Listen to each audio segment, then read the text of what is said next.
आने वाली है, उसके आने में कुछ शक नहीं, लेकिन अक्सर लोग ईमान नहीं रखते। और तुम्हारे परवरदिगार ने फरमाया है कि तुम मुझसे दुआ करो, मैं तुम्हारी दुआ कबूल करूंगा।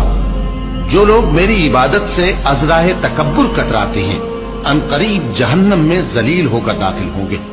अल्लाह ही तो है जिसने तुम्हारे लिए रात बनाई कि उसमें आराम करो और दिन को रोशन बनाया कि उसमें काम करो। बेशक अल्लाह लोगों पर फजल करने वाला है, लेकिन अक्सर लोग शुक्र नहीं करते।